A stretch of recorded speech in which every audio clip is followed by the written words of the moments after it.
Assalamualaikum warahmatullahi wabarakatuh.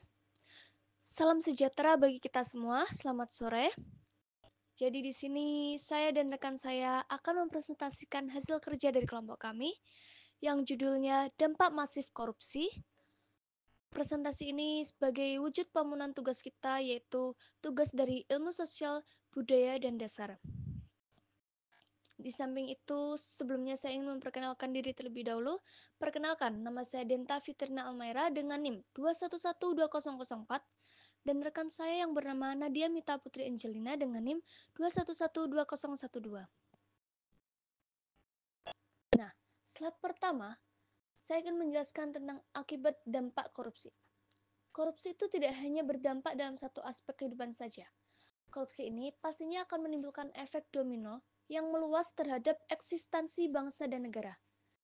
Meluasnya praktek korupsi ini akan memperburuk kondisi ekonomi bangsa, harga barang-barang yang menjadi mahal, lalu akses rakyat terhadap pendidikan dan kesehatan menjadi sulit, keamanan suatu negara terancam, lingkungan hidup yang rusak, citra pemerintahan yang buruk di mata internasional akan menggoyahkan sendi-sendi kepercayaan pemilik modal asing, serta krisis ekonomi yang dapat berkepanjangan dan menjadikan negara pun menjadi semakin terperosok di dalam kemiskinan. Lalu di sini ada subpokok. Subpokok yang pertama dari dampak korupsi. Yang pertama ada dampak ekonomi, dampak sosial kemiskinan masyarakat, dampak birokrasi pemerintahan, dampak terhadap politik dan demokrasi, dampak terhadap penegakan hukum, dan dampak terhadap pertahanan keamanan, dampak akibat kerusakan lingkungan, serta dampak terhadap ketahanan budaya dan religiulitas. Untuk era digital, dampak pada penanggulangan korupsi itu sendiri terdapat subpokoknya, yaitu yang pertama, meningkatnya kualitas kejahatan korupsi, yang kedua, permivisme akibat paparan informasi, yang ketiga, hoax tentang pemberantasan korupsi, yang keempat, era digital dan kesempatan pada pemberantasan korupsi. Nah, di sini lalu kita akan menjelaskan tentang perception of corruption in Asia, di US and Australia.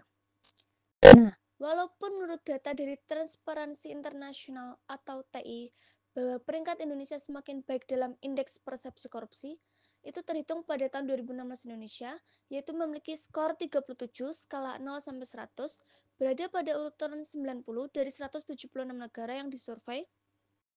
Namun begitu, di sisi lain, dan laporan yang diberikan oleh PERCH atau Political Economic Risk Consultants pada tahun 2016 yang menyatakan bahwa Indonesia masih sangat rawan korupsi dengan poin 8,0. Pada akhirnya akan menyulitkan pertumbuhan investasi di Indonesia itu sendiri. Nah, khususnya investasi asing, karena nantinya iklim yang ada itu tidak kondusif, sehingga hal ini dapat terjadi dikarenakan korupsi sampai tingkat mengkhawatirkan yang secara langsung maupun tidak langsung dapat mengakibatkan ketidakpercayaan dan ketakutan terhadap pihak investor asing untuk menanamkan investasinya ke Indonesia. Lalu di sini saya akan menjelaskan tentang korupsi itu sendiri berdampak pada dampak ekonomi, dampak sosial kemiskinan masyarakat, dan runtuhnya otoritas pemerintah.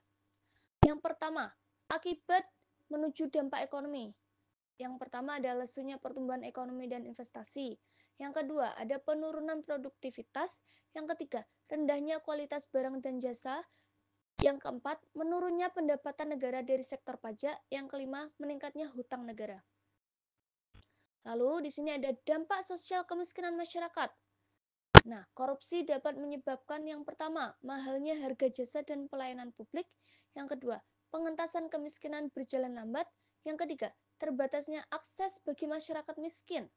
Yang keempat, meningkatnya angka kriminalitas. Dan yang kelima, solidaritas sosial semakin langka dan demoralisasi. Nah, di samping itu juga dapat menyebabkan runtuhnya otoritas pemerintah. Salah satunya yaitu matinya etika sosial politik, tidak efektifnya peraturan dan perundang-undangan, serta birokrasi yang tidak efisien. Untuk slide selanjutnya akan dilanjutkan oleh rekan saya yang bernama Mbak Nadia. Silakan Mbak Nadia. Baik, selanjutnya saya akan menjelaskan mengenai dampak terhadap politik dan demokrasi. Di sini ada 4 dampak. Salah satunya A. Munculnya kepemimpinan korup. B. Hilangnya kepercayaan publik pada pemerintah. C. Menguatnya plutokrasi. D. Hancurnya kedaulatan rakyat. Selanjutnya, mengenai dampak terhadap penegakan hukum. Ini ada 2 dampak. 1. Fungsi pemerintahan mandul. 2. Hilangnya kepercayaan rakyat terhadap lembaga negara. Dan selanjutnya dampak terhadap pertahanan keamanan. Di sini ada 3 dampak. 1. Kerawanan Harkamnas karena lemahnya alutsista dan sumber daya manusia. 2. Lemahnya garis batas negara. 3. Menguatnya sisi kekerasan dalam masyarakat. Selanjutnya, dampak kerusakan lingkungan. Ini ada 2 dampak. 1. Menurunnya kualitas lingkungan, menurunnya kualitas hidup manusia. Dan yang terakhir, dampak terhadap ketahanan budaya dan religiusitas. Di sini ada 3 dampak. 1. Rusaknya cara berpikir logis. 2. Memudarnya nilai budaya. 3. Bergesernya religiusitas masyarakat. Selanjutnya ini mengenai era digital pada penanggulangan korupsi. Di era digital yang terjadi karena kemajuan teknologi berbasis elektronika digital pada saat ini ditandai dengan jelas oleh keberadaan internet yang menjadi bagian hidup manusia pada abad ini. Pada saat ini, bumi dihuni oleh sekitar 7,5 miliar manusia, di mana hampir setengahnya atau 3,8 miliar manusia terhubung dengan internet. Sebuah angka yang sangat fantastis. Dari hasil laporan survei yang dilakukan oleh Asosiasi Penyelenggara Jasa Internet Indonesia atau APJII tentang penetrasi atau perilaku penggunaan internet Indonesia pada tahun 2017 menyebutkan bahwa penetrasi penggunaan internet di Indonesia meningkat menjadi 143,26 juta jiwa atau 54,68% dari 262 juta jiwa penduduk negeri ini dibanding tahun sebelumnya, di mana penggunaan internet Indonesia tercatat 132,7 juta jiwa. Di sini ada dampak pada penanggulangan korupsi, yaitu ada 4. 1. Meningkatnya kualitas kejahatan.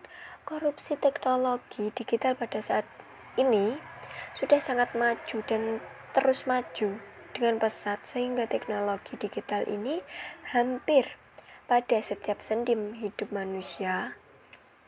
Teknologi digital yang marak saat ini sangat memudahkan bagi pergerakan manusia dan bisa dikatakan terjangkau bagi semua kalangan. B. Permisifme akibat paparan. Ini menjelaskan informasi manusia yang ada pada era digital sekarang ini menerima paparan informasi berkali-kali lipat dibandingkan manusia yang ada pada 20-30 tahun yang lalu.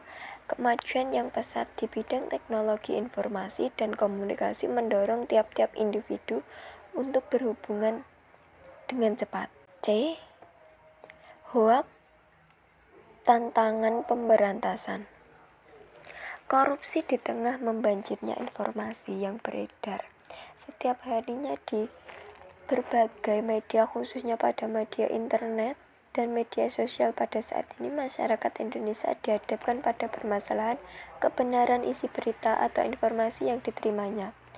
Kalau kita kembali ke era 20-30 tahun lalu, masyarakat mendapatkan informasi bisa sangat terukur baik dari jumlah informasi ataupun kualitas informasinya.